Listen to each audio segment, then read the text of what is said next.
में है ना असमंजस हो गया। ये राजाए अगर बात नहीं मानू तो ये दंड देगा, और अगर मैं कृष्ण बलराम को लेकर के मथुरा मंडल आऊं वृंदावन से तो ये कृष्ण बलराम को मार देगा। अपने हृदय में संदेह था। राजा की आज्ञा है, जाना तो पड़ेगा ही ना। वायु के समान तीव्र चलने वाले आज घोड़े रथ में जोड़े और मथुरा से चले ही वृंदावन की ओर। तो चलते चलते चलते सुबह से शाम हो गई।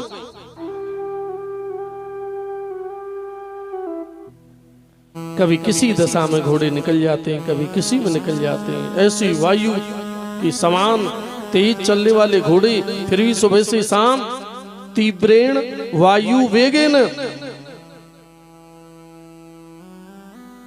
क्योंकि भाव वहिल होकर के दिशा भटक जाते हैं। संध्या का समय हुआ। नंदराय के भवन पहुंचे, बड़े प्रेम से बड़े भाव से बाबा नंद से भेंट की। संध्या का भोजन प्रसादी तैयार हुई और बड़े प्यार से आज प्रसाद पाया। और जब प्रसाद पा लिया तब जाकर के बड़े प्यार से आज पूछ रहे, कहो अक्रूर जी कैसे आना हुआ, सब कुशल मंगल तो है, सब ठीक ठाक तो है।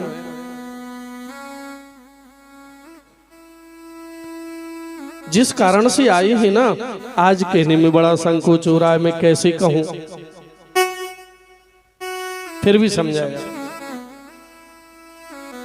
हे नंदराय जी, इस कंस ने कृष्ण बलराम के लिए आज बुलाया है मेला देखने के लिए, धनुष यज्ञ का मेला लगाया। इतना सुनते ही बाबा की आंखें भर आई। इस कंस ने कितने कितने राक्षस भेजे। मैया यशोदा का गला रुध गया। बाप से कहने लगी, मैं कृष्ण को कभी भी मथुरा मंडल नहीं भेजूं। लेकिन आज स्वयं भगवान श्याम सुंदर श्री कृष्ण मैया यशोदा बाबा नंद के लिए समझाने लगे, बाबा तुम चिंता ना करो, अघासुर बकासुर तृणावर्त पूतना प्रलंबासुर अनेक दैत्य आए, कुछ बिगड़ा क्या। और हे बाबा, संस्कार के द्वारा जीव जन्म लेता है, अपने संस्कार से मृत्यु को प्राप्त होता है, और जिसने जन्म लिया है जाना तो जरूर पड़ता है।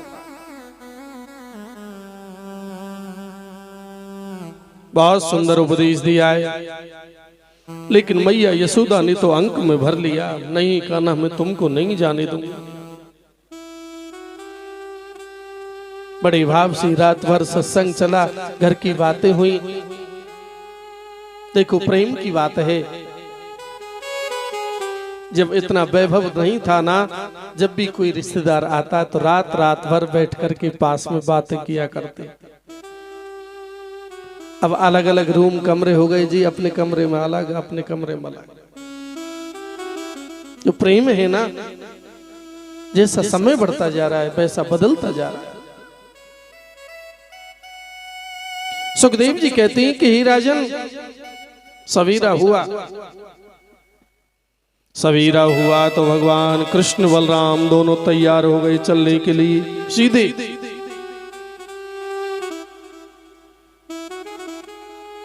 बाबा नंद मैया यशोदा को समझाते, हे मैया, मैं जहां भी रहूं आप ही मेरे हृदय में, आपने मेरा लालन पालन किया है। मैया को यहां पता चल गया कि वसुदेव जी के पुत्र हैं, देवकी के पुत्र हैं। मेरे लिए इसलिए छोड़ के जा रहे हो, मेरी सेवा में कोई कमी रह गई नहीं मां, आज उसी समय पर महाराज जी रथ में विराजमान होकर के चलने लगे।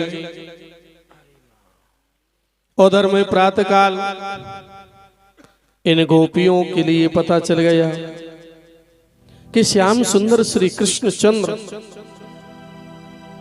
हमारे वृंदावन से मथुरा के लिए जा रहे हैं। लेकिन कृष्ण एक के नहीं है, सबके प्रिय हैं। कृष्ण माने अपने हृदय की सच्ची प्रीति लगन। ये गोपियां है ना, ये बड़ा प्रेम करती हैं भगवान कन्हैया से, श्याम सुंदर से। अपनी आंखों से दूर जाना इनको ठीक नहीं लगता। रथ के सामने खड़ी हो गई, लेट गई, हाथ जोड़ के बड़ी विनय करती हैं, बड़ी भाव से कहती हैं, भगवान आप हमारे लिए छोड़ करके चले जाएंगे तो हमारी क्या दशा होगी। श्याम सुंदर श्री कृष्ण बड़े भाव से समझाते हैं, हे गोपियों, हम अपने मामा श्री के यहाँ जा रहे हैं। हाँ, जब बच्चों की छुट्टियां होती हैं ना तो बड़ा चाव रहता था, कहाँ जा रहे हो? बोले मामान के जा रहे। हम भी अपने मामा कंस के यहाँ जा रहे हैं। आज जाना, कल रुकना और परसों आ जाना, 2 ही दिन की तो बात है। आज राधा जी अपने हृदय में भगवान श्याम सुंदर का प्रेम भाव, आंखों से आंसू बह रहे, और ये सब देख करके भगवान ने मौन भाषा में समझाया, प्रेम अवश्य करो लेकिन किसी के कार्य में कोई बाधा ना हो, क्योंकि मेरा कर्तव्य मैं जिसके लिए आया हूं वो कर्तव्य तो करना पड़ेगा ना। आज महाराज राधा रानी को समझाया और भगवान चलने लगे। अब अक्रूर जी के मन में ये भाव है, कहीं ये कंस कृष्ण बलराम को ना मार दे। कैसा भाव है? कृष्ण बलराम को ना मार दे।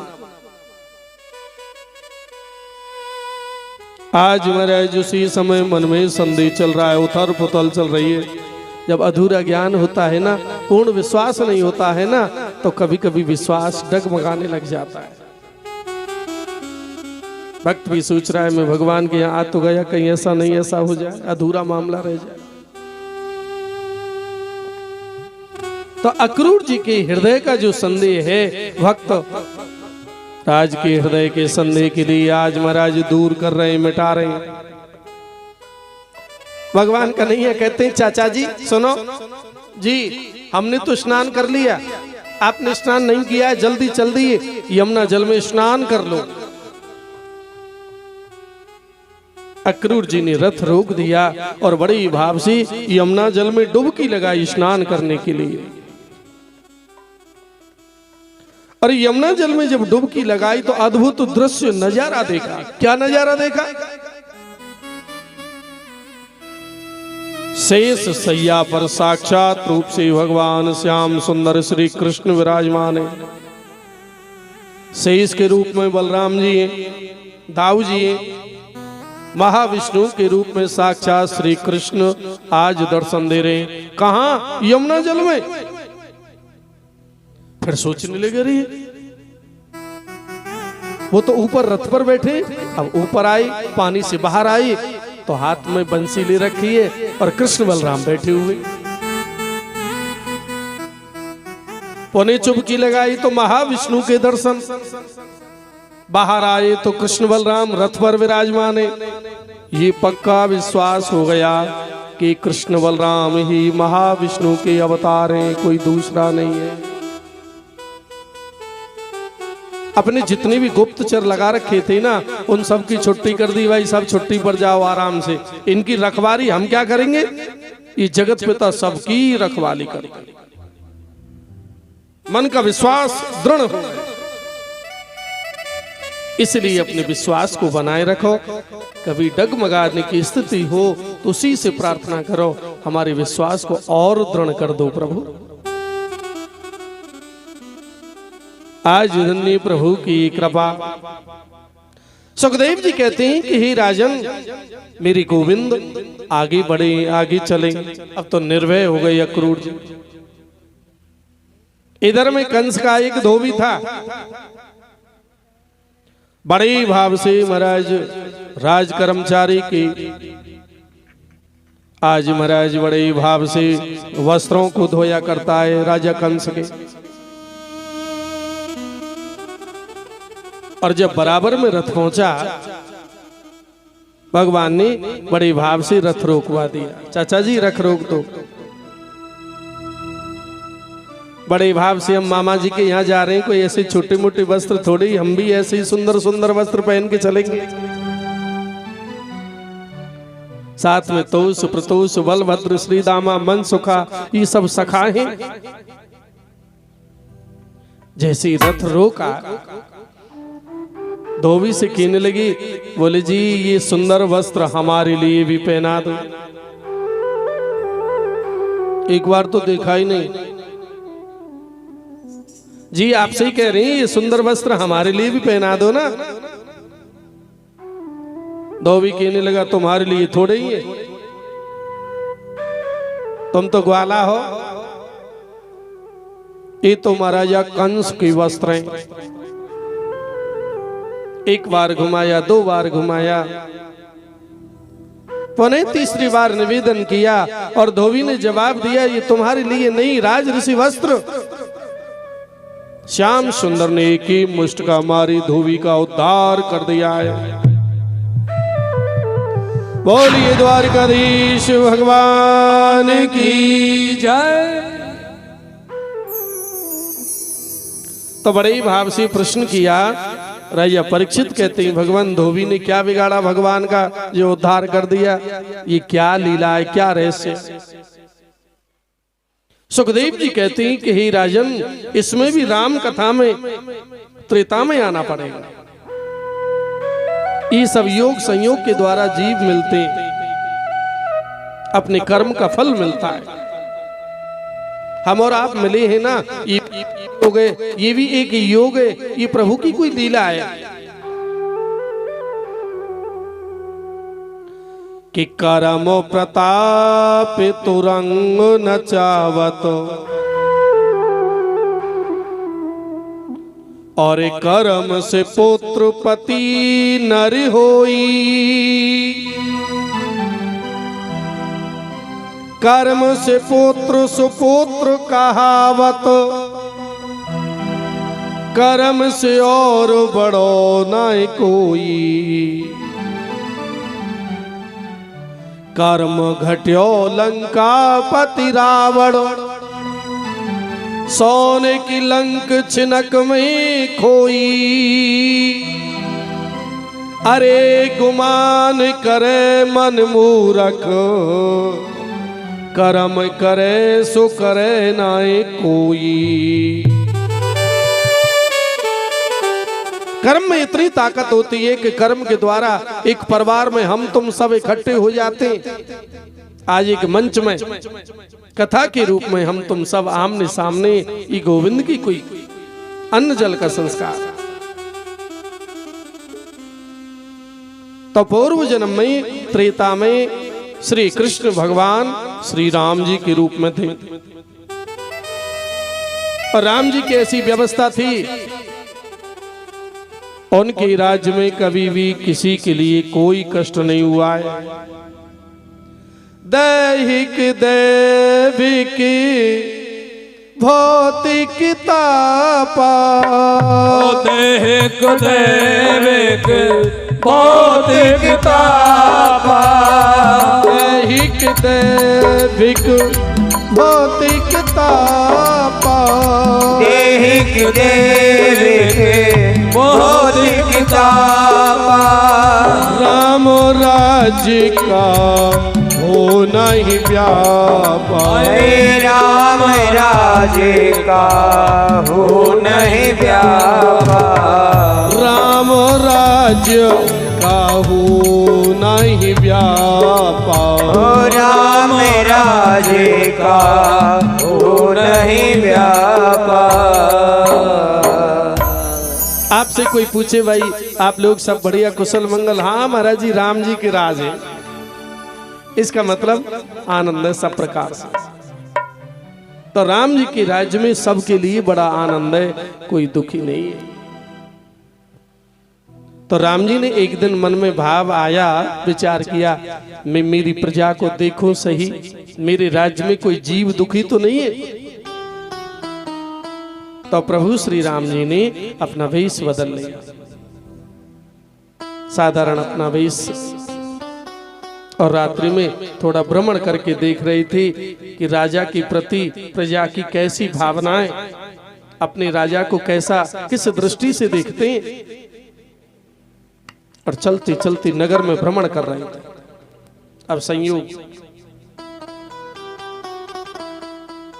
भगवान श्री राम के राज्य में यही धोबी जब इसका मकान, इसका घर भवन के नजदीक पहुंची, उसी समय पर इसकी पत्नी धोबन किसी सत्संग से, कोई सत्संग से और अपने घर पहुंची थी। उस समय पर घर पर जैसे ही फाटक बजाया, इसका पति बाहर निकला, फाटक तो खोल दिया पर ताना मार दिया। क्या ताना मारा? ऐसे तो श्री राम जी थे जिन्होंने सीता जी को लंका में रहने के बाद भी अपना लिया है। तुम घर घर इतनी लेट आती हो जाती हो, तुमको पता नहीं है? राम जी पीछे ही सुन रहे थे, ओ हमारे प्रति ऐसी भी भावना है सीता जी के प्रति। लेकिन सच्ची बात का तो ये पता ही नहीं है कि असली सीता जी तो वहां पहुंची नहीं है। हाँ, थोड़ा समय लगेगा समझाएं। रामचरितमानस में सुंदर चौपाई आती है, लक्ष्मण हूं ये मरम न जाना, जो कछु चरित्र रच्यो भगवाना।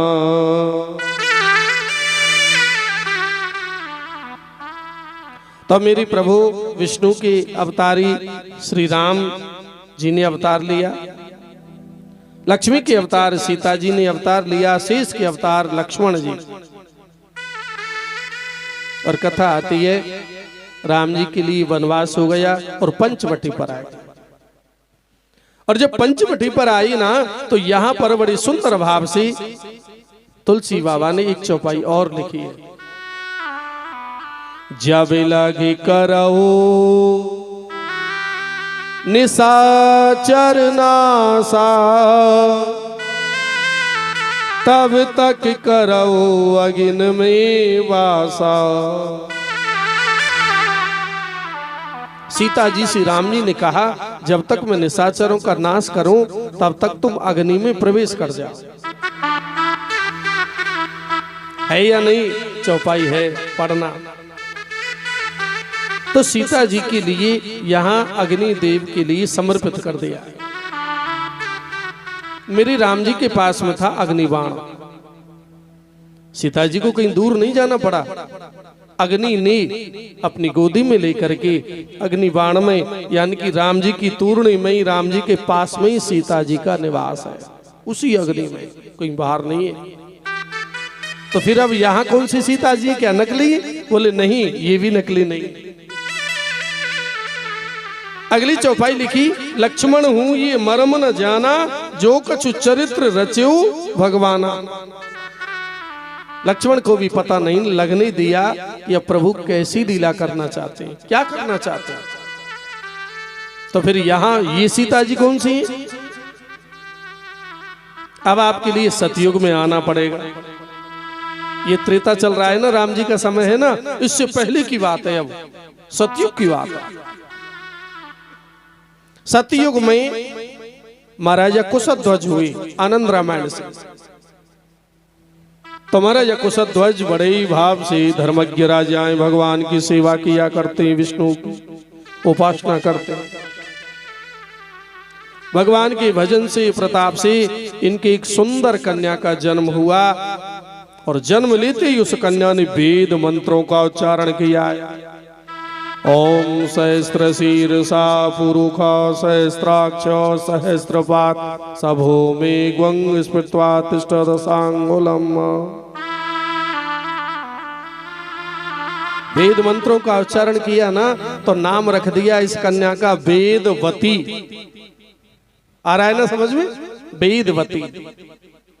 वेदवती धीरे धीरे धीरे बड़ी हुई और बड़ी होकर के पिताश्री से कहने लगी, हे पिताश्री, मैं भगवान विष्णु को प्राप्त करने के लिए तपस्या करना चाहती हूँ, मेरी व्यवस्था कर दो वन में। तो मर्यादा में थी, सुरक्षा दी और वेदवती बड़े भाव से विष्णु मंत्र का जप करने लगी। ओम विष्णवे नमः।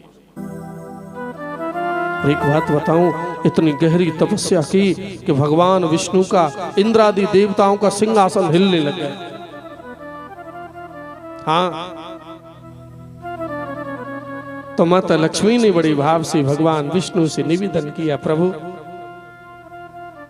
ये कन्या बिचारी इतने दिनों से तप कर रही है, तुम्हारा दर्शन करना चाहती है, इनको दर्शन क्यों नहीं देते हो? आपने बहुत देर लगा दी, ध्रुव के लिए तो बड़ी जल्दी दर्शन दिए थे, प्रहलाद के लिए तुम नरसिंह भी बन गई, ताना मारा भगवान ने के लिए माता लक्ष्मी ने, हमारा स्टाफ है इसलिए देर कर रहे हो तुम, प्रभु जल्दी दर्शन दीजिए। भगवान कहने लगे, नहीं लक्ष्मी, मैं तो तुम्हारे डर के मारे दर्शन नहीं दे रहा हूं, केवल तुम्हारे डर के मारे। क्या प्रभु बोले? हाँ, तो बात क्या है? बड़े भाव से कहते हैं कि महाराज बात यह है, बात इतनी सी है, मैं आपके लिए बड़े भाव से क्या समझाऊं, बड़ी सुंदर भाव से समझाने लगी कि ये जो वेदवती है ना, ये स्वयं तुम्हारा स्थान प्राप्त करना चाहती है, पत्नी भाव में मांग रही है मेरे लिए। क्या बताओ, तुम ही बता दो, क्या मैं इनके लिए दर्शन दूं या नहीं दूं? और पता है, बड़े भाव से, बड़े आनंद पूर्वक उस समय पर बड़े आनंद के साथ में आज माता लक्ष्मी ने भगवान की प्रार्थना की, भगवान कि भक्त जब बड़े प्रेम से आपके लिए भजन करता है तो भगवान का काम है उसके लिए कुछ ना कुछ देना, तो आप भी इनको दर्शन दे करके इनकी मनोकामना पूर्ति करिए। तो फिर तुम राजी हो ना, यानी प्रकृति को राजी करके, महालक्ष्मी को राजी करके भगवान विष्णु कहना चाहते, तुमसे डर लगता है और किसी से डर नहीं है, नहीं। प्रभु मेरी सहमति है, तुम दर्शन दीजिए और जो चाहे वो वरदान दीजिए। तो यहां पर आज साक्षात रूप से वेदवती के पास में आज महाराज लक्ष्मी नारायण भगवान प्रकट हो गए। बोलिए लक्ष्मी नारायण भगवान की जय। बड़े प्यार से महाराज हमको भी दर्शन हो रहे, ऐसे भाव से, सुंदर भाव से।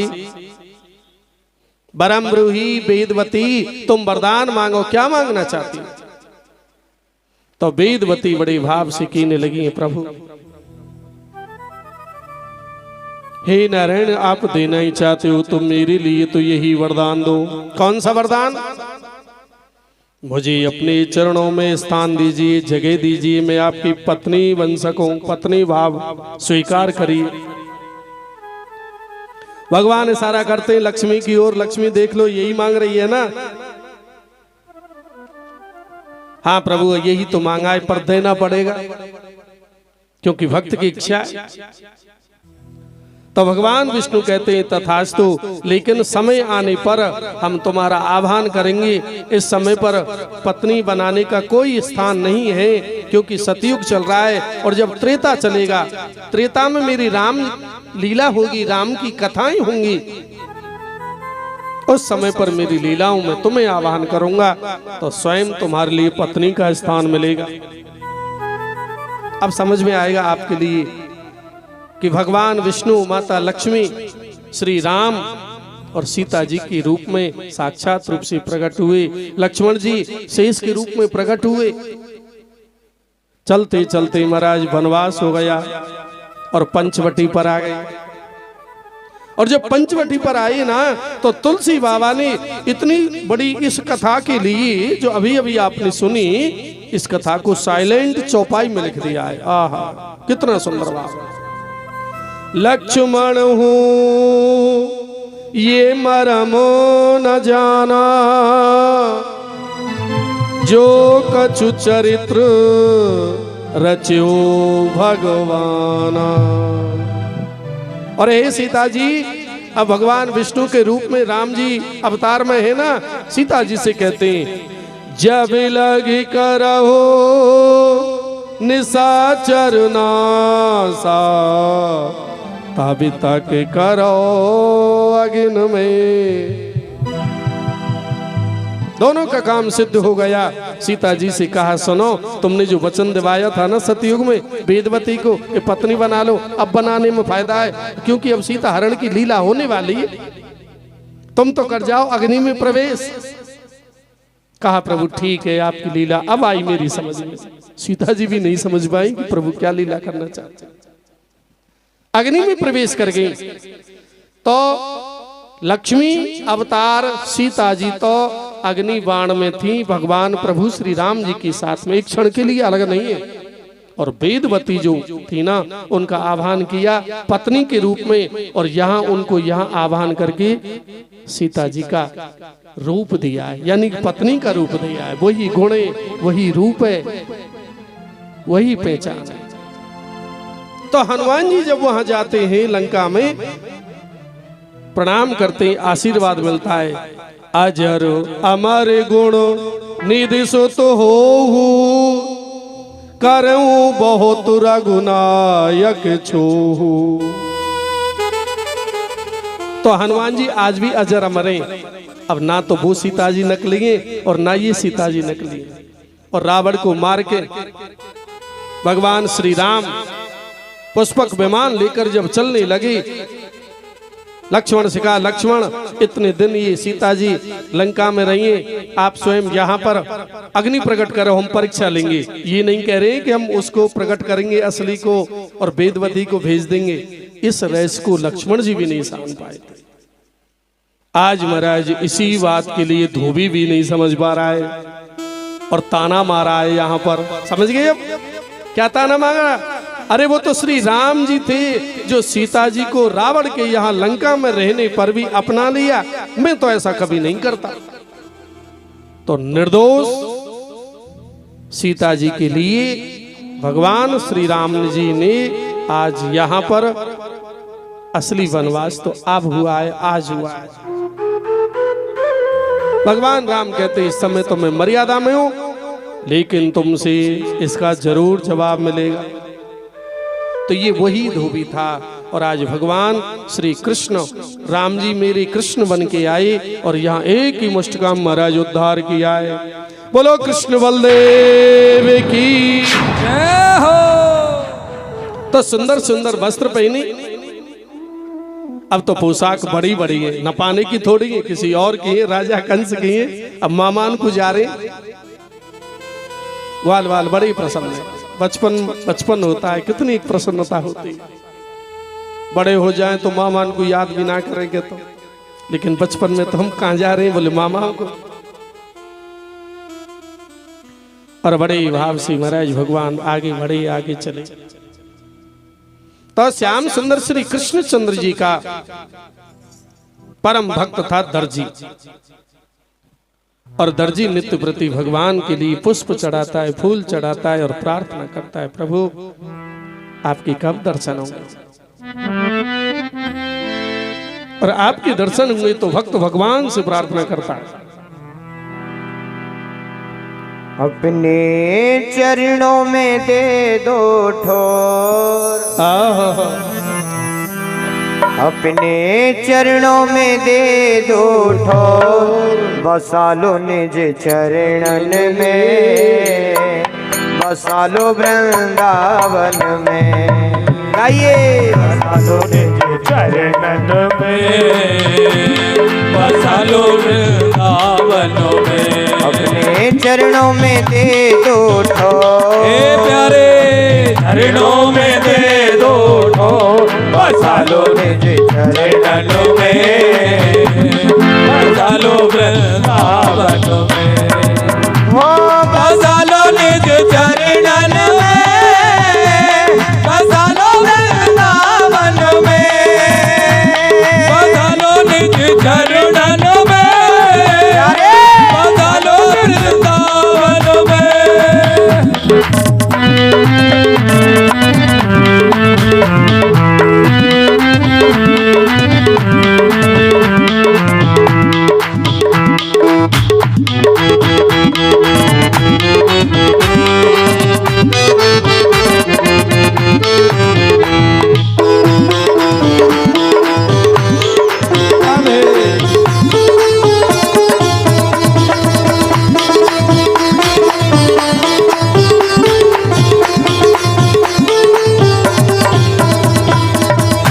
है सौंप दिया ये जीवन तो है, सौंप दिया अब जीवन तो है, सौंप दिया ये जीवन तो है, सौंप दिया अब जीवन तो है।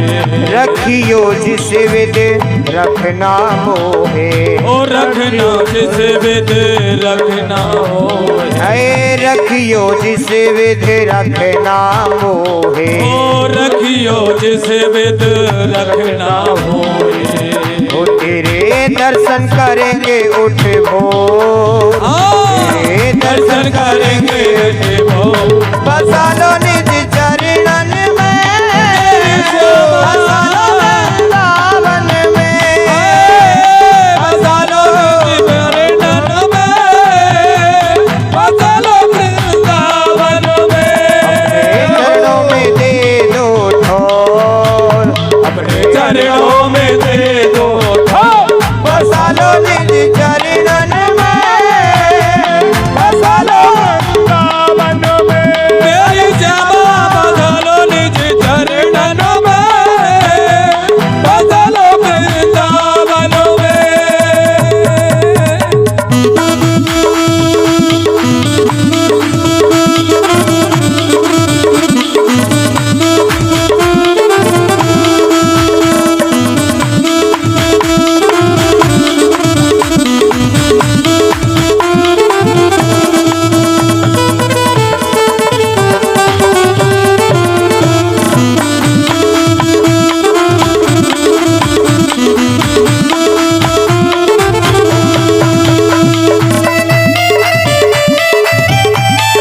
मेरी श्यामा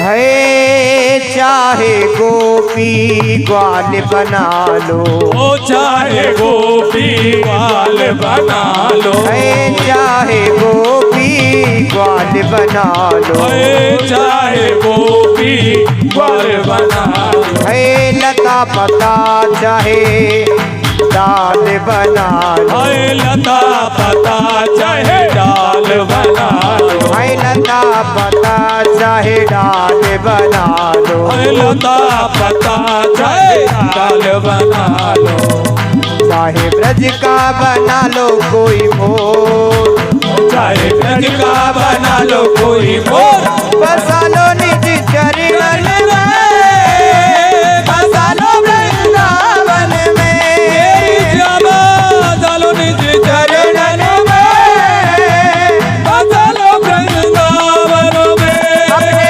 चरणों में दे दो ठोर, अपने चरणों में दे दो ठोर, बसा लो निज चरणन में, बसा लो वृंदावन में।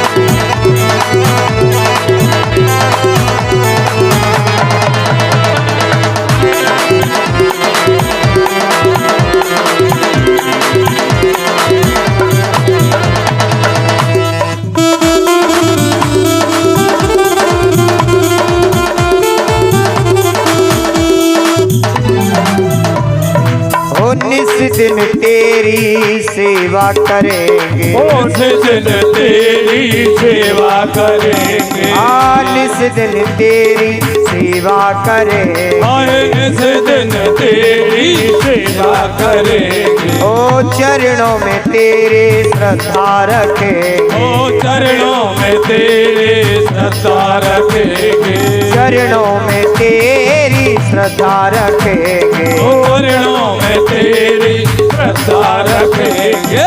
ओ मुझे ना चाहिए कुछ और, मुझे ना चाहिए कुछ और, बसा लो निज चरणन में, बसा लो वृंदावन में, मेरी जान बसा लो निज चरणन में, बसा लो वृंदावन में।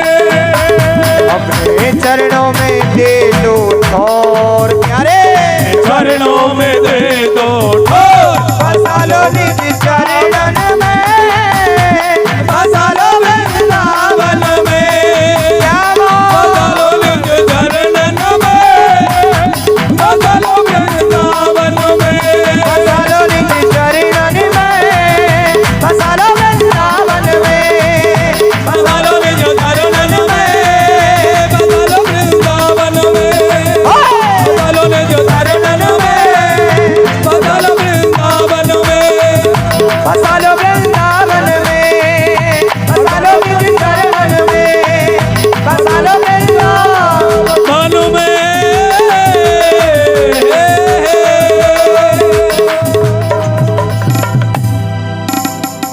बोले कृष्ण बलदेव की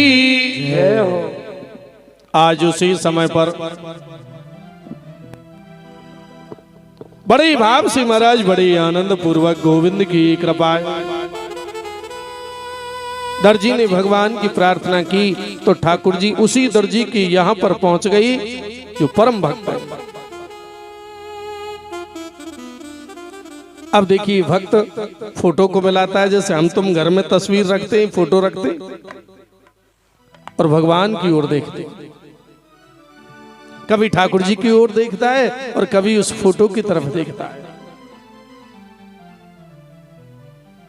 बड़े ही भाव से भक्त समझ गया, दर्जी समझ गया कि यही मेरे गोपाल जी हैं, यही मेरे परमात्मा, यही मेरे कृष्ण हैं। आज चरणों में लोटपोट हो गया, प्रार्थना की भगवान त्वम शरणम। आज भक्त ने भगवान की सुंदर सुंदर पोशाक बनाई, क्यों ये कला दर्जी जानता है। बड़े प्रेम से कहते हैं बरम रूही वरदान मांगो। क्या मांगते हो भगवान? जिसको तुम मिल गई ना उसको संसार में सारी दुनिया मिल गई, इसलिए और कुछ नहीं चाहिए। और बड़े ही भाव से बड़े ही प्यार से उसी समय आज अविरल भक्ति प्रदान की। अब तो पोशाक हो गई और ठाकुर जी चली आगे। बड़े ही भाव से महाराज इस कंस का राज माली सुंदर सुंदर माला बना करके, गजरा बना करके ले जा रहा था, हार बना करके। भगवान श्याम सुंदर श्री कृष्ण चंद्र की ओर देखा और बड़े भाव से मन में भाव आया, अरे इस कंस को तो रोज पहनाते हैं, ऐसी सुंदर मूर्ति कब कब मिलेंगी।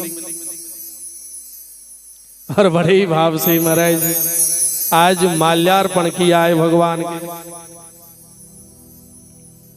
मेरी गोविंद की विशेष कृपा है, जिसका नाम क्या है पता है? सुदामा।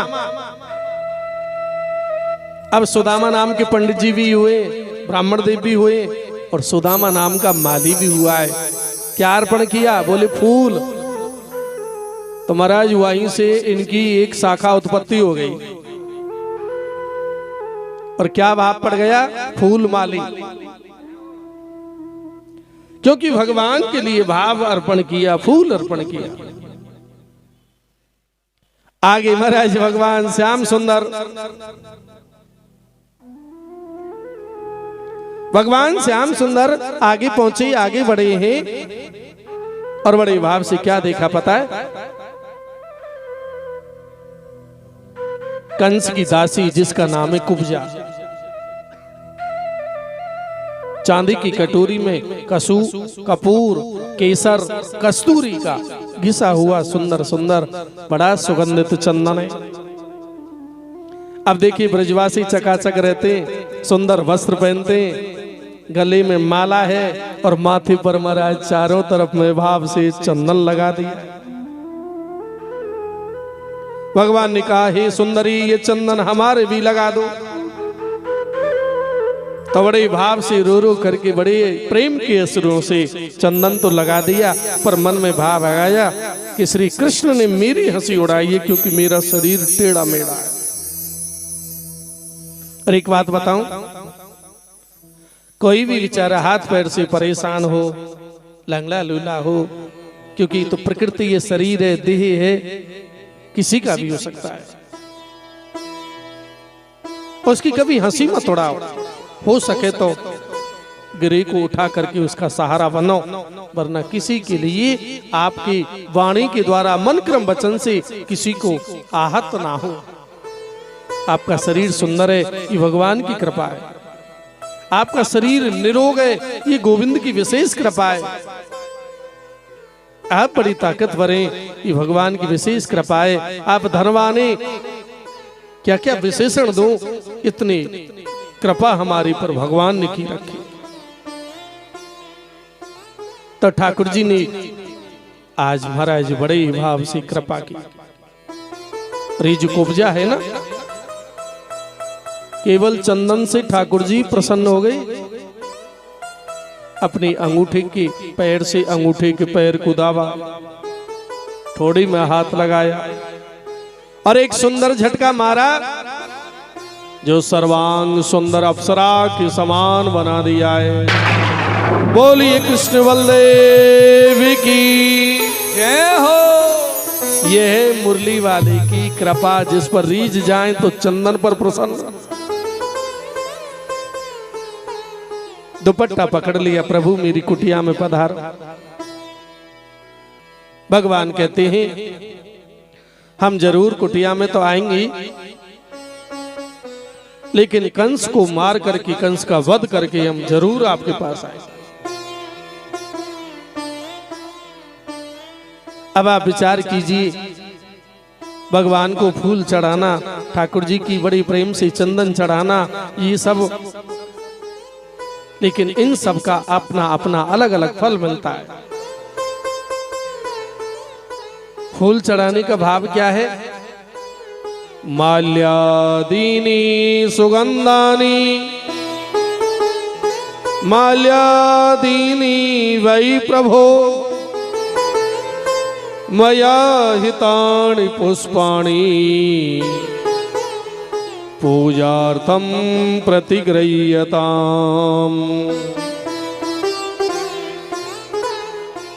आप विचार कीजिए कि भगवान के लिए बड़े प्रेम से, बड़े प्रभाव से अगर आप फूल चढ़ाओगे, पुष्प चढ़ाओगे, तो स्वयं बड़े प्रेम से महाराज आनंदित होता है।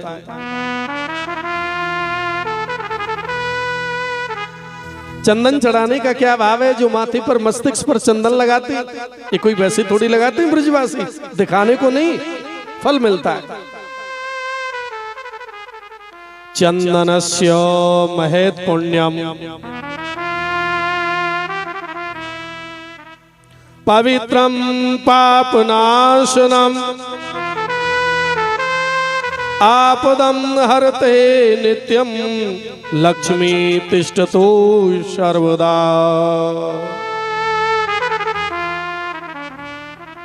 आहा, जो कोई नित्य प्रति गाढ़ा गाढ़ा चंदन पहले सालग्राम जी पर अपने गोपाल जी के चढ़ाओ, उसमें कस्तूरी मिलाओ, केसर मिलाओ, कस्तूरी तिलकम ललाट पटले। भगवान के मस्तिष्क पर कैसा चंदन शोभायमान है? बोले कस्तूरी केसर का घिसा हुआ, सुंदर सुगंधी। पहले ठाकुर जी के लगाओ, फिर अपने लगाओ, तो फल क्या मिलेगा? बोले लक्ष्मी तिष्ठतु सर्वदा। और एक बात बताऊं, जिसको हाई पावर का क्रोध आता हो, गुस्सा आता ना हो बार बार में, अब तो सर्दी का समय शुरू हो गया है, और जब गर्मी का समय हो ना तो कपूर डाल करके चंदन घिसो, लकड़ी वाला, उसमें केसर मिलाओ और फिर ठाकुर जी के चढ़ाओ, फिर अपने मस्तक पर लगाओ और फिर देखो कमाल। ऐसा मत करना कि 3 दिन चंदन लगाएं और फिर दूसरे दिन अपना वैसे लड़ मरे। तो भगवान की, मेरी गोविंद की विशेष लीला है, कृपा है। बड़े भाव से भगवान आगे बढ़े हैं, आगे चले। कुबलिया पेड़ नाम हाथी के लिए मदरा पिला करके मस्त कर रखा है और कह रखा है जैसे ही कृष्ण बलराम महलों में प्रवेश करें उसी समय आज इस हाथी को कृष्ण बलदेव पर चढ़ा देना। और कृष्ण बलदेव जहां धनुष रखा है उस स्थान पर आज जाने लगी, आगे बढ़ने लगी। पहलवान ने राथी आज महाराज उसी समय पर हाथी के लिए, इस गज के लिए, गजेंद्र के लिए इनके सामने से दौड़ा दिया, पीछे पीछे भागता है। अब भगवान कभी इधर बचते कभी उधर बचते और बड़े भाव से बचाव किया। दाऊ जी की ओर इशारा किया, दाऊ भैया क्या सलाह है? बोले कहना आपकी है, जो हमारी सलाह। आज महाराज सोड़ पकड़ करके फिरा दिया है, पृथ्वी पर दे मारा है। पहलवान के सहित में आज इस हाथी के लिए भगवान श्याम सुंदर ने मोक्ष प्रदान किया। बोलिए कृष्ण बलदेव की जय हो। सुखदेव जी कहती हैं कि हे राजन, रंगभूमि में पहुंचे जहां पर उच्चासन पर धनुष रखा हुआ। ये कंस है, मायावी है। कैसा मायावी है? अपने प्राणों को, अपने जीव को, प्राणों को इसमें निहित कर दिया था। किसमें? उस धनुष में। और ये वरदान था कि जब तक ये धनुष नहीं टूटेगा तब तक ये कंस किसी के मारे नहीं मरेगा। अब भगवान ने तो वहां भी सीता स्वयंवर में धनुष को तोड़ा था, और कृष्ण के रूप में यहां जब भगवान पधारे तो बड़े भाव से, बड़े प्रेम से पूछने लगे, कहने लगे इस धनुष को छू करके देख ले। आप कहीं तो इस धनुष को उठा करके देख ले, तुमसे उठेगा। मुष्टिक और चारोड़ भगवान के सामने आ गए। इस कंस के 2 पहलवान रखवाले धनुष के। बोले इसके लिए पीछे तोड़ना, पीछे छूना, पहले हमसे युद्ध करो। भगवान हंसने लगे, अरे भैया तुम तो पहलवान हो, राज पहलवान हो, माल खाते हो, हम तो ग्वारिया गमारिया गाय चराने वाले हैं। कहने लगे आपने जितने भी राक्षस गए कोई भी वापस आने नहीं दिया, पहले हमारा भी उद्धार करो। तो मुष्टिक चारूढ़ भी आज यहां पर युद्ध कर रहे। तो भगवान ने मल्ल युद्ध किया, और मल्ल युद्ध ऐसा किया जो अखाड़े में लड़ते, और लड़ते लड़ते महाराज समय आया और भगवान कृष्ण बलराम जी ने एक एक मुष्टिका मारी, और मुष्टिक चारूढ़ का प्रभु ने उद्धार किया है। बोलिए श्री कृष्ण बलदेव की जय हो। अब तो मेरे प्रभु ने सहज भाव में खेल खेल में धनुष के लिए उठाया है, चाप चढ़ाई 2 खंडों में परिवर्तित हो गया है। सबसे ऊंची सिंहासन पर कंस बैठा है। आज मेरी प्रभु दौड़ करके कंस की ओर चलने लगी तो भक्तों का भाव है। अब एक सच्ची बात बताएं, आपका जैसा भाव होगा भगवान वैसे ही बन जाते हैं और ऐसे ही नजर आते हैं। भगवान का भजन भी सब करते हैं और सबकी सुनता है। चोर, डकैत, भक्त सब भगवान का भजन करते हैं। चोर चोरी करने चलता है वो भी करता है, भगवान आज तो सोच ही लेना। राम नाम सबही लहे।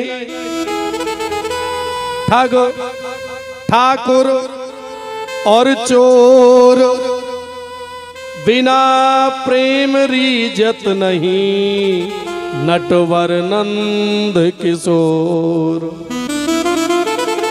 अरे भगवान का भजन तो सब लेते, नाम तो लेकर सब काम करते, लेकिन सच्चे प्रेम के बिना वो ठाकुर जी प्रसन्न नहीं हो पाता। इसलिए अपना भाव दीजिए, मन दीजिए, प्रसन्नता दीजिए। सुखदेव जी कहते हैं कि हे राजन,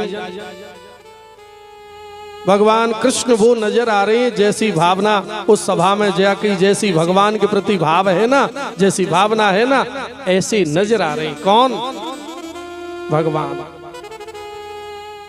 जाकी रही भावना जैसी, प्रभु मूरत देखी तिन तैसी। अपने हृदय का भाव जैसा होगा ना, भगवान वैसे नजर आते हैं, और भगवान जैसे नजर आते हैं ना, ऐसा ही हमारा मन हो जाता है।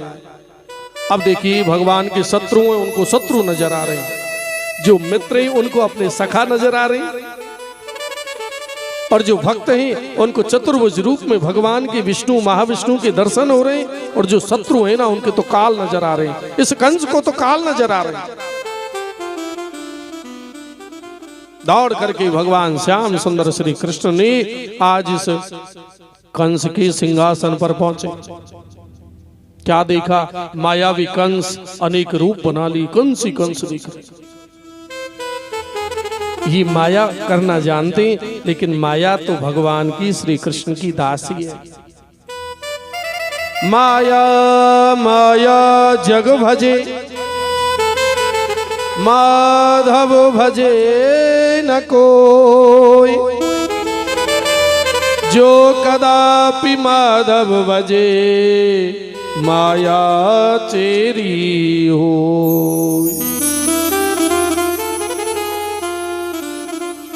ये तो माया चेरी हो जाती है। उसी समय भगवान ने साब इस माया को, छाया को काट दिया, अकेला कंस रह गया। आज महाराज केस पकड़ करके सिंहासन से नीचे डाल दिया। केस पकड़ के ही नीचे क्यों डाला पता है? भगवान भूले नहीं है। मेरी माता देवकी के केस बाल पकड़ करके रथ से नीचे डाल दिया था। सठे साठ्यम समा चरित, जैसे का तैसा टिटफोट है। समय पर आज ये सारा कार्य हुआ, इतने दिन से इंतजार किया, और जब ये जाना इस कंस का समय समाप्त होने वाला है, तो भगवान ने एक ही मुष्ट का प्रहार किया इसकी छाती पर, और जोरदार से मुष्का लगाई। आज महाराज इस कंस के प्राण निकल गई, ज्योति श्री कृष्ण में विलीन हो गई। बोलिए कृष्ण बलदेव की जय हो। ऐसी लीला है मेरी प्रभु की, मेरी नारायण की। कंस का वध हो गया। देवता गण बड़े प्रेम से पुष्पों की बरसात करने लगी। श्याम सुंदर की जय जयकार होने लगी चारों तरफ में। आज मेरी कन्हैया श्याम सुंदर की जय जयकार हो रही है। बांके बिहारी लाल की जय हो।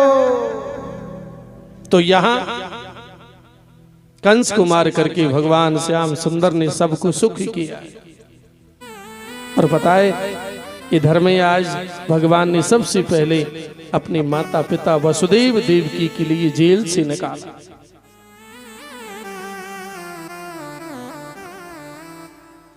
आज अपने नाना जी महाराजा गुरसेन के लिए जेल से निकाला। संत कहते हैं करनी के परिताप से बदल जात है अंश,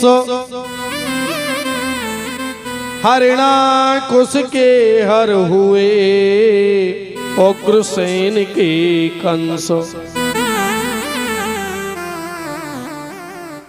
आज महाराज झील के अंदर से महाराजा उग्रसेन को अपने नाना जी को निकाला और बड़ी प्रेम से महाराजा उग्रसेन कहते हैं, कृष्ण मेरी इच्छा है तुम मथुरा मंडल का राज्य तुम करो, ये मेरी इच्छा है। पता है कन्हैया क्या कहते हैं?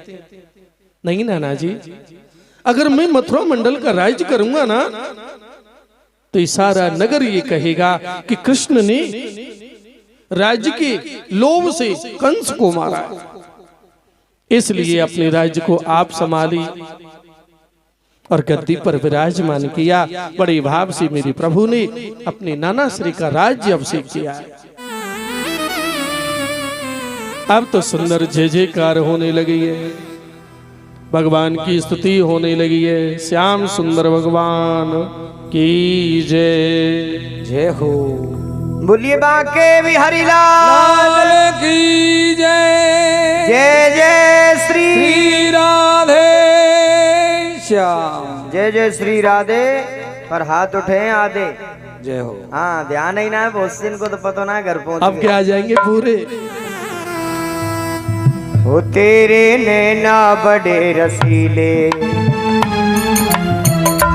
तेरे नैना बड़े रसीले, तेरे नैना बड़े रसीले, मोटे मोटे बड़े कटीले, ओ मोटे मोटे बड़े कटीले, तेनू नजर नहीं लग जाए, ओ तेनू नजर नहीं लग जाए, ओ तेनू नजर नहीं लग जाए, ओ तेनू नजर नहीं लग जाए।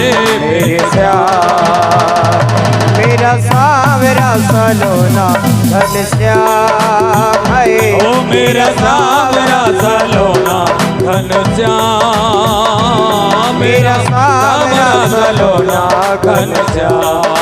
गाइए तेनू नजर नहीं लग जाए, तेनू नजर नहीं लग जाए, ओ तेरे नैना बड़े रसीले, ओ तेरे नैना बड़े रसीले, मोटे मोटे बड़े कटीले, ओ मोटे मोटे बड़े कटीले, तेनू नजर नहीं लग जाए, तेनू नजर नहीं लग जाए, तेनू नजर नहीं लग जाए, तेनू नजर नहीं लग जाए।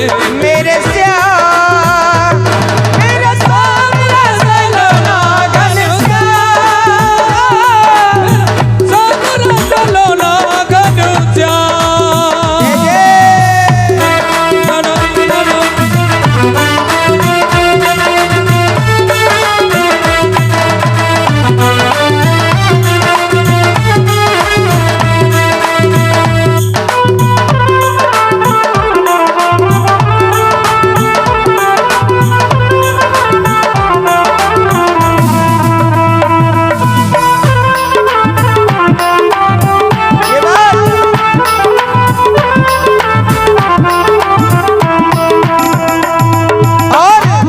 मैंने तेरी प्रीत में आके मोहन छोड़ी दुनिया सारी, मैंने तेरी प्रीत में आके मोहन छोड़ी दुनिया सारी, मैंने तेरी प्रीत में आके मोहन छोड़ी दुनिया सारी, ओ मैंने तेरी प्रीत में आके मोहन छोड़ी दुनिया सारी।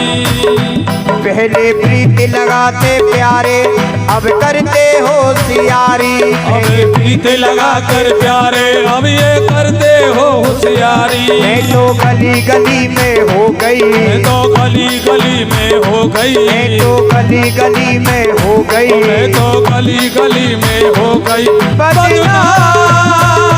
मेरा सावरा सलोना घनश्याम, मेरा सावरा सलोना घनश्याम, तेरे नैना बड़े रसीले, तेरे नैना बड़े रसीले, मोटे मोटे बड़े कटीले, मोटे मोटे बड़े कटीले, तेनू नजर नहीं लग जाए, ओ तेनू नजर नहीं लग जाए, ओ तेनू नजर नहीं लग जाए, ओ तेनू नजर नहीं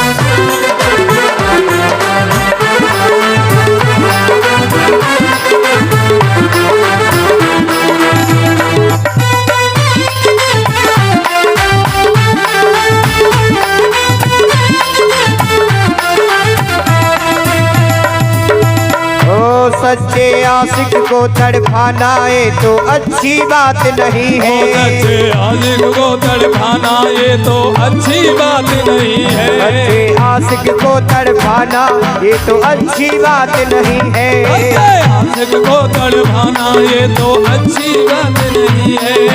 ये भी मैंने माना मेरे जैसे और कई है। अरे मैंने ये भी माना तेरे जैसे और नहीं है। सुन सुन मुरली की ये ताने, मुरली की ये आने, सुन सुन मुरली की ये ताने, सुन सुन मुरली की ये ताने। निकले प्राण मेरा सालोना घनश्याम, मेरा सालोना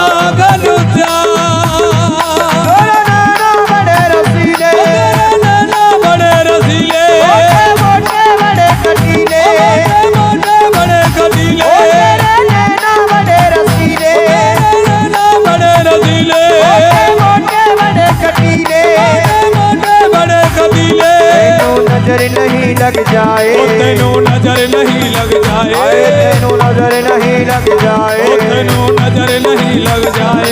मेरे श्याम, मेरा सालोना घनश्याम, लोना घनश्याम। ओ मेरा सालोना घनश्याम, मेरा सालोना घनश्याम, ओ मेरा श्याम राजा लोना घनश्याम, मेरा श्याम राजा लोना घनश्याम। मेरा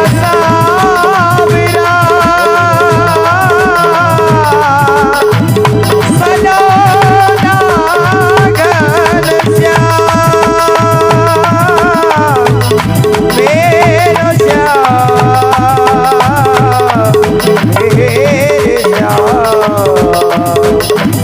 मेरे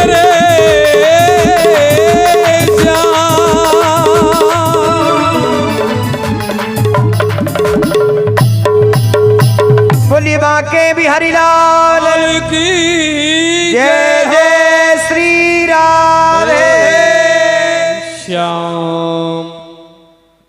बड़े भाव से आज महाराज आनंदित होने लगा और भगवान मुरली मनोहर श्याम सुंदर ने महाराज उग्रसेन के लिए मथुरा मंडल का राजा बनाया। बड़े प्रेम से सभा लगाई और महाराज उग्रसेन कहते हैं बड़े आनंद के साथ में, हे वसुदेव जी, आपके पुत्रों ने अभी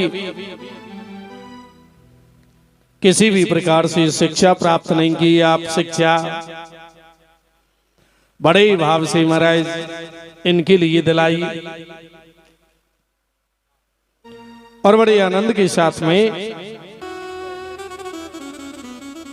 बोलिए श्री गोपाल जी महाराज की जय हो, बोलिए वृंदावन बिहारी लाल की जय हो। बाप से कहते हैं अपने पुत्रों के लिए आप शिक्षा दिलाइए, क्योंकि जीवन में शिक्षा का सबसे बड़ा महत्व होता है।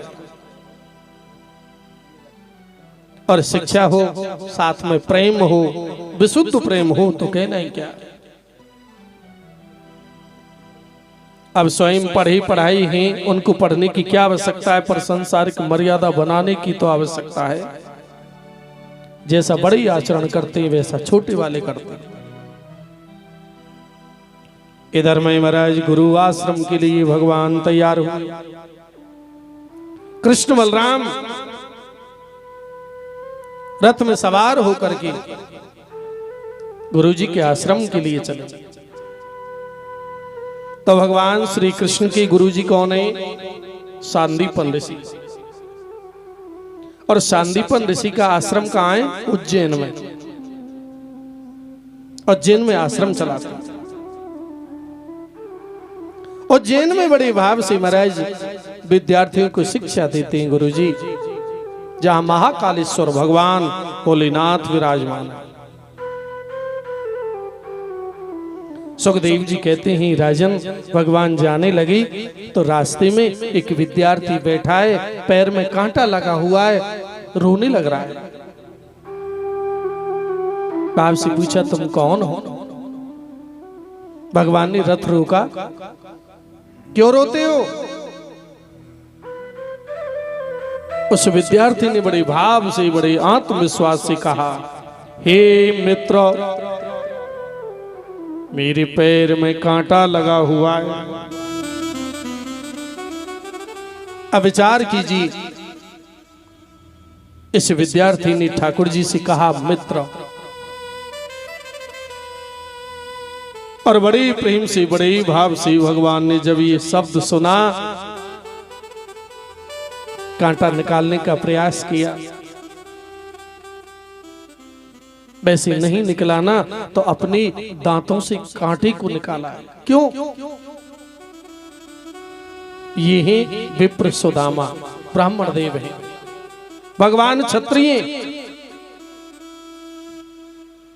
दूसरे में महाराज भगवान को अपना मित्र बना लिया। और मित्र बनाओ तो ठाकुर जी को अपना मित्र बनाइए ना, संसार के सारे रिश्ते निभाता। ये संसार के मित्र तो आपके लिए धोखा दे सकते हैं, लेकिन भगवान को मित्र बना लिया तो कभी धोखा नहीं दे सकते। मित्र की परिभाषा क्या है? जेना मित्रे दुखो होए दुखारी, तिनहि बिलोकत पातक भारी। जेना मित्रे दुखो। सच्चे मित्र के लक्षण है कि सुख में सुखी और दुख में दुखी है, वो स्वयं महाराज आपका सच्चा मित्र है, क्योंकि वो जानता है कि मुझ में क्या कमी है, किस प्रकार से मेरी में गुण है कि अवगुण है, पर मित्र का काम निभाना होता है। और जब मित्र मित्र को ना समझे तो क्या करे? सुखदेव जी कहते हैं कि हे राजन, इस संसार के मित्रों से सावधान। महाराज अपनी पर आ जाते हैं तो आपके लिए तो इस दुनिया में देखिए और रह गए ऐसे मित्र, जो कहूं आ जाए दाव पर तो चारों खाने। तो महाराज इस कलयुगी मित्रों से सावधान रहो, और मित्र बनाओ तो ठाकुर जी को बना लीजिए। सुदामा के लिए बड़े भाव से, बड़े प्रेम से अपना मित्र बनाया, उनका कष्ट दूर किया, रथ में बिठाया और गुरुजी के आश्रम में पहुंचे। और जब गुरुजी ने ये देखा कि कृष्ण बलराम सुदामा जैसे मेरे मित्र मेरे आश्रम में पधारे, मेरे शिष्य पधारे, तो भाव से स्वागत किया। 4 दिन में 4 वेद, 6 दिन में 6 शास्त्र, 18 दिन में 18 पुराण मेरे प्रभु ने स्वयं अध्ययन किया है, पढ़े पढ़ाए। यहाँ की मर्यादा है, जो कोई पाठ भूलेगा उसके लिए महाराज जाना पड़ेगा, वन में समदा लानी पड़ेंगी। सुखदेव जी कहते हैं कि राजन,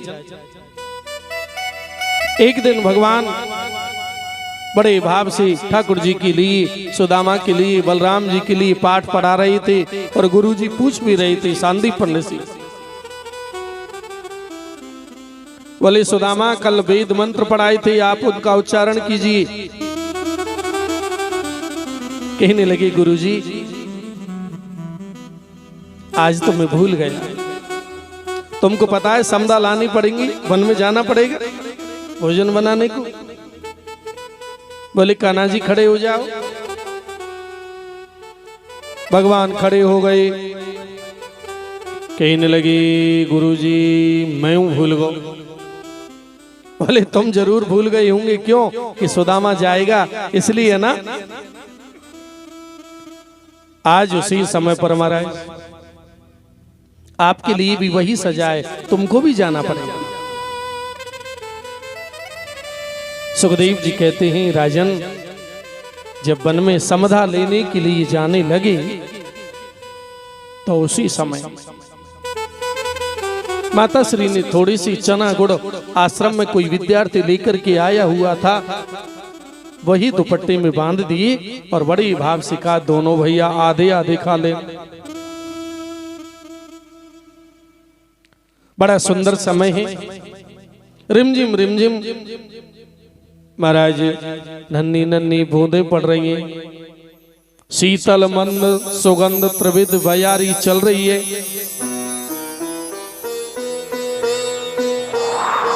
सुदामा जी बड़े भाव से कहते, कन्हैया आप चढ़ी आइए। और भगवान श्री कृष्ण कहते हैं, सुदामा आप जरा ऊपर चढ़े आओ, मैं नीचे गट्ठर कर लेता हूं, सूखी सूखी लकड़ी तोड़ दो। तो बड़े भाव से उसी समय पर महाराज आज भगवान ऊपर चढ़े आते, एक एक करके लकड़ी तोड़ रहे, सुदामा जी बीन कर गट्ठर बना रहे। सुदामा के लिए भूख लगी, सोचने लगी अपना हिस्सा खाने में कोई दोष नहीं होता है। और उन चनाओं को खोल करके जैसे ही चनाओं में हाथ लगाया तो एकदम करंट सा लगा। गुरु मां की आज्ञा है कि आधा आधा भाग खाना, पर क्या किया सुदामा, अपना भाग तो खाया ही। आज महाराज भगवान का हिस्सा भी भाग भी सुदामा जी ने पा लिया है। क्यों? भगवान पूछते हैं, सुदामा भैया ये चनान की सी आवाज कैसे आ रही है? बोले प्रभु सर्दी की मारी दांत बज रहे हैं, नीचे आ जाओ। भगवान श्री कृष्ण कहते हैं, मैया ने जो चना गुड़ दिए थे जरा वो लेकर के आओ, मेरे को भी भूख लगी हुई। तो सुदामा ने तो स्वयं अकेले सब चनाओं को पा लिया। क्यों? संसार वाले जिनको अनभिज्ञ हैं, जिनको पता नहीं है ना, वो सब लोग ये सोचते हैं कि सुदामा ने उन सब चनाओं को खा लिया, इस वजह से सुदामा दरिद्री हो गई। पर ये बात नहीं है। तो बात क्या है?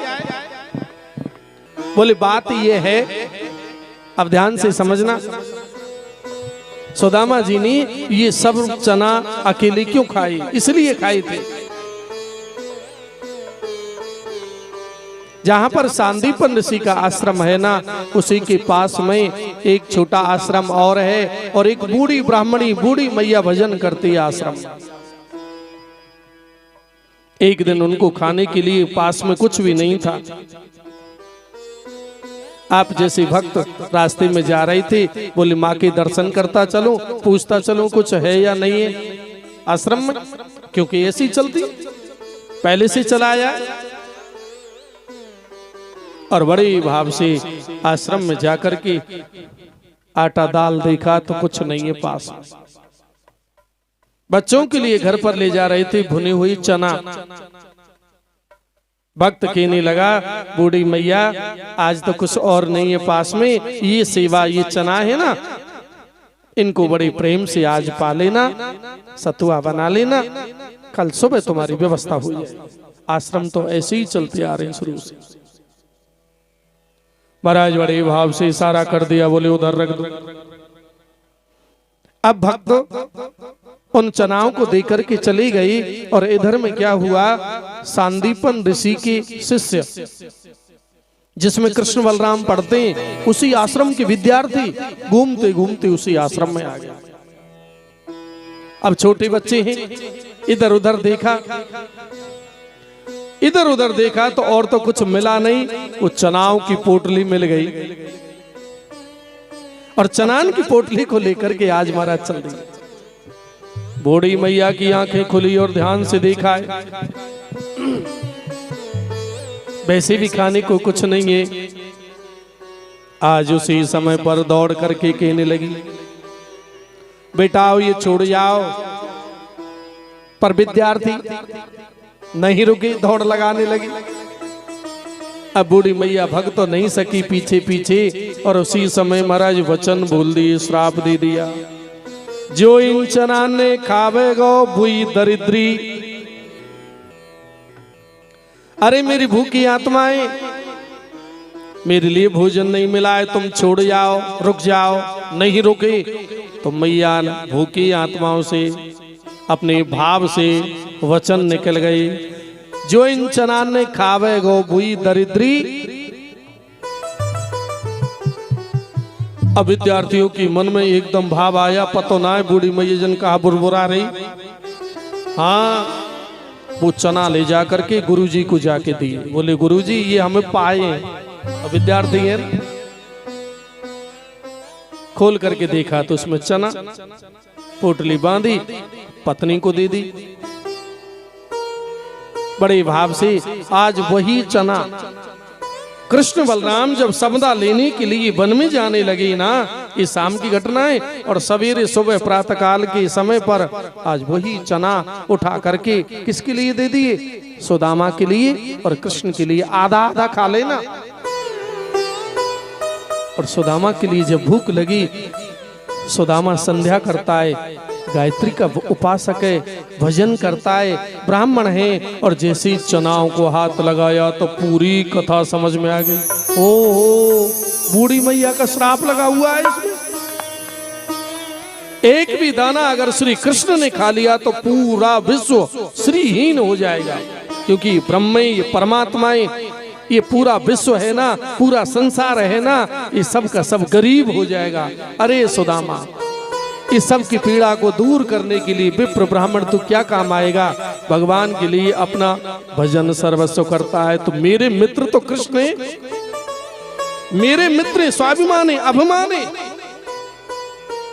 आधी दरिद्रता नहीं, आधे चना नहीं, सुदामा ने पूरे चनाओं के लिए खा लिया, क्योंकि भगवान नहीं खा जाए। मैं तो दरिद्री बनूंगा ही बनूंगा, क्यों बूढ़ी मैया का श्राप है ब्राह्मणी का।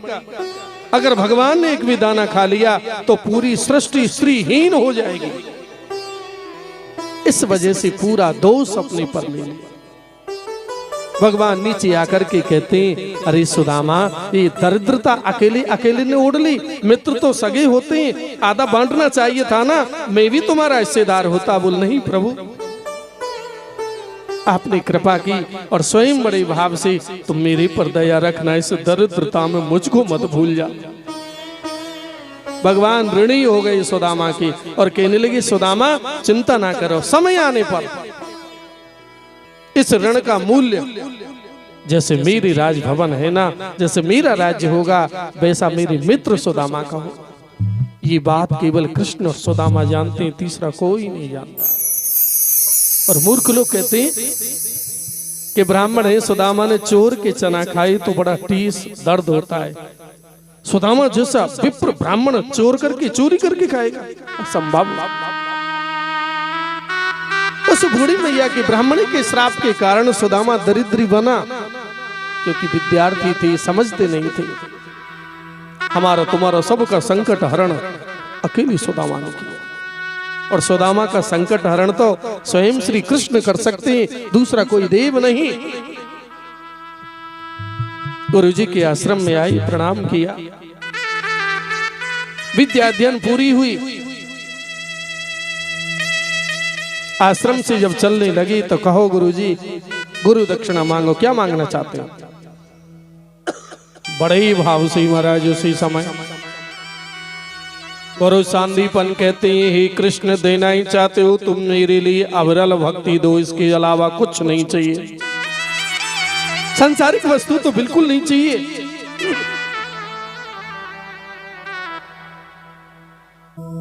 गुरु माता से पूछते हैं बड़े भाव से, कृष्ण, हे माँ परम रूही, जब तुमने मुझको भगवान मान ही लिया है, जान ही लिया है, समझ ही लिया है, तो भगवान से भी मांग लो आज कुछ, क्या मांगना चाहती हो? तो आंखों में आंसू आ गए। गुरु पत्नी कहती है, हे कृष्ण, तुम तो ब्रह्म हो, तुम तो ईश्वर हो, तुम तो नारायण हो, तुम तो सर्वे सर्वा हो, जो कुछ है सब कुछ देने में सामर्थ्यवान हो। देना ही चाहते हो तो मेरे मरे हुए पुत्र को जीवित करके गुरु दक्षिणा में लौटा दो। क्या हुआ माँ? गंगा स्नान को गया, पैर रपट गया, आज तक लौट करके नहीं आया। क्या बोले? हाँ। भगवान यमराज जी के द्वारे पर गई तो यमराज घबरा गया, आज स्वयं मालिक को आना पड़ा, मुझको बुला लिया होता। कहो प्रभु क्या किया? श्री कृष्ण कहते हैं, हे यमराज जी, अपने कर्मों के अधीन होकर के मेरा गुरु पुत्र तुम्हारे यहाँ पर मृत्यु के अधीन हुआ है, उसकी ज्योति चाहिए, अंतर ज्योति चाहिए। मेरे सामर्थ्यवान प्रभु ने शरीर की रचना की और शरीर की रचना करके गुरु पुत्र के जीव को उसमें प्रवेश करा के, यानी कि मरे हुए को जीवित करके आज गुरु दक्षिणा में वापस लौटाया है। ऐसा हो शिष्य, धन्य ऐसी मित्रता जो मित्र के दरिद्रता को सुदामा ने ग्रहण कर ली।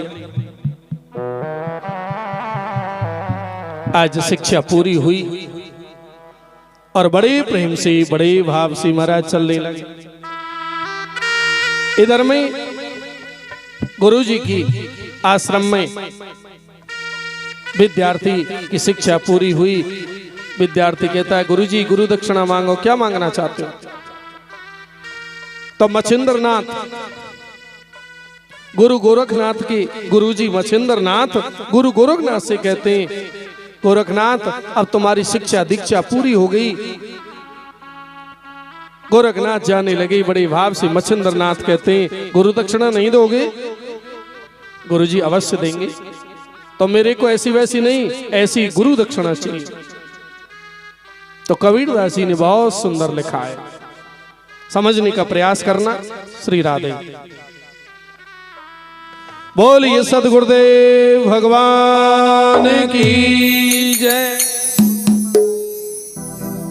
गुरु ने मंगाई भिक्षा,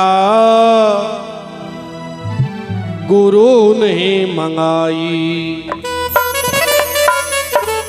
हो चेला भिक्षा लेके आना, गुरु ने मंगाई भिक्षा, गुरु ने मंगाई चेला वही चीज लाना, गुरु ने मंगाई, तेरे गुरु ने मंगाई। चेला वही चीज लाना, गुरु ने मंगाई।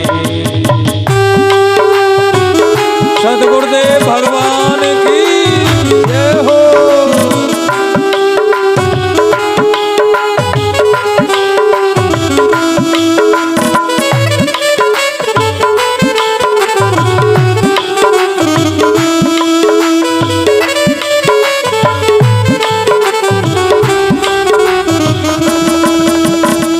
पहली भिक्षा अन्न की लाना, गांव शहर के पास न जाना। पहली भिक्षा अन्न खिलाना, गांव शहर के पास न जाना। पहली भिक्षा अन्न की लाना, गांव शहर के पास न जाना। पहली भिक्षा अन्न खिलाना, गांव शहर के पास न जाना।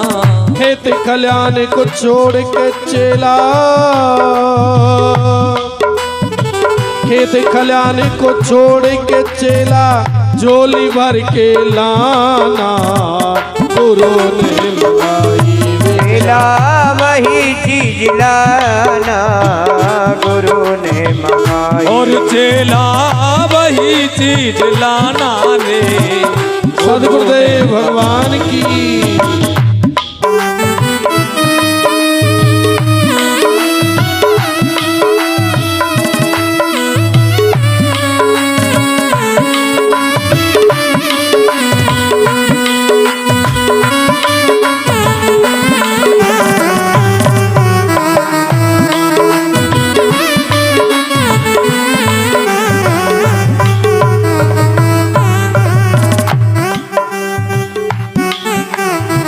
दूजी भिक्षा जल की लाना, कुआ बाबड़ी के पास न जाना। दूजी भिक्षा जल की लाना, हुआ बाबड़ी के पास न जाना। दूजी भिक्षा जल की लाना, कुआ बाबड़ी के पास न जाना। तुझे भिक्षा जल की लाना, हुआ बावड़ी के पास न जाना। ताल तलैया छोड़ के चेला, और ताल तलैया छोड़ के चेला, ताल तलैया छोड़ के चेला, जारी भर के लाना। गुरु ने मंगाई बेटा वही चीज लाना, गुरु ने मंगाई।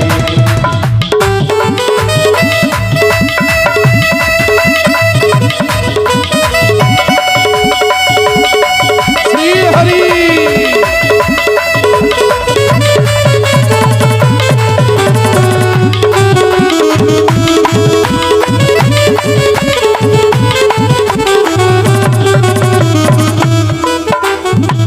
तीज भिक्षा लकड़ी की लाना, किसी वृक्ष को नहीं सताना। तीज भिक्षा लकड़ी की लाना, आहा। किसी वृक्ष को नहीं सताना। तीज भिक्षा लकड़ी की लाना, किसी वृक्ष को नहीं सताना। तीज भिक्षा लकड़ी की लाना, किसी वृक्ष को नहीं सताना। आली सूखी छोड़ के चेला, आली सूखी छोड़ के चेला, आली सूखी छोड़ के चेला, कट्ठर भर के लाना। गुरु ने मंगाई चेला वही चीज लाना, गुरु ने मंगाई। जय हो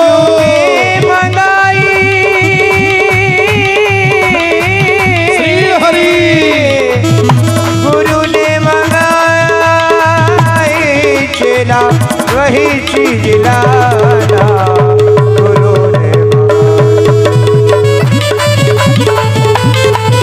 श्री हरि।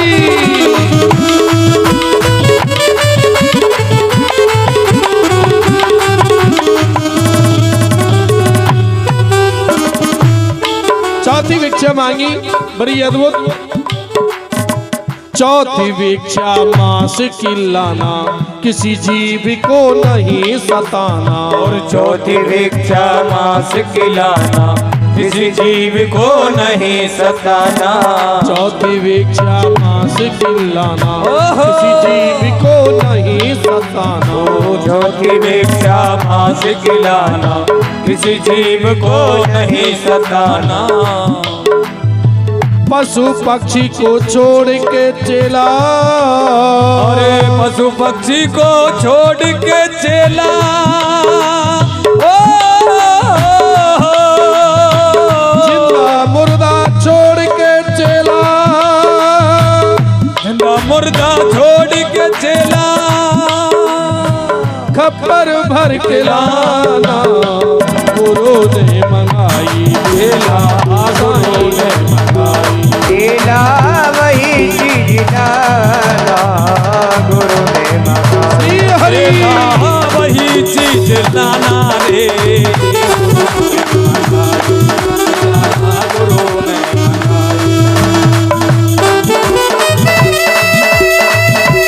श्री हरि। गुरु जी महाराज की जय हो।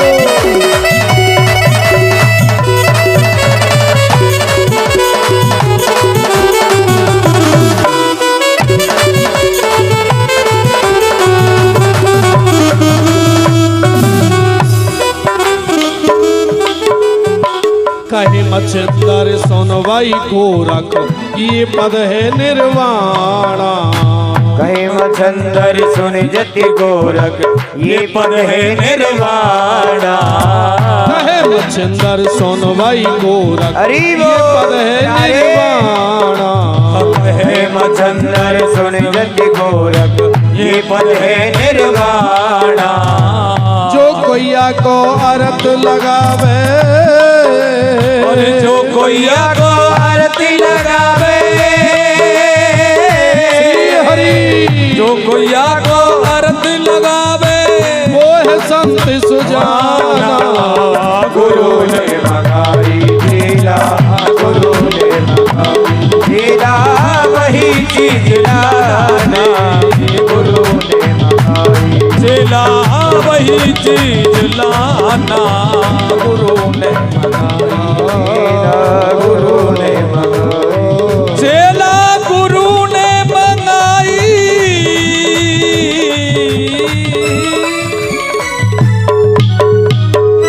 बोलिए सदगुरुदेव भगवान की। जय हो। तो मचिंद्र नाथ ने यति गुरु गोरखनाथ से ये 4 भिक्षाएं मांगी। पहली भिक्षा अन्न की लाना, गांव शहर के पास न जाना, खेत खलियान को छोड़ के चेला झोली भर के। दूजी भिक्षा जल की लाना, कुआ बावड़ी के पास न जाना, ताल तलैया छोड़ के चेला तुम ही भर के लाना। तीजी भिक्षा लकड़ी की लाना, किसी वृक्ष को नहीं सताना, आली सूखी छोड़ के चेला गट्ठर लेके। चौथी भिक्षा मांस की लाना, शर्त क्या है? किसी जीव को नहीं सताना। जिंदा मुर्दा छोड़ के चेला, पशु पक्षी को छोड़ के चेला खप्पर भर के लाना। कहे मचिंद्र नाथ, हे यति सुन वही गोरख, ये पद है निर्वाणा, और जो कोई या को अर्थ लगावे वो है संत सो जान। ये 4 भिक्षाएं लेकर के भी आएगी गुरु गोरखनाथ। आज धन्य गोविंद की ये कृपा आध्यात्मिक है। इधर शिक्षा पूरी हुई और गुरु जी को भेंट में मरी हुई गुरु पुत्र को जिंदा करके श्री कृष्ण ही दे सकते हैं, दूसरे किसी में ऐसी ताकत नहीं है। मेरे ब्रह्म मेरे नारायण मथुरा मंडल पधारे।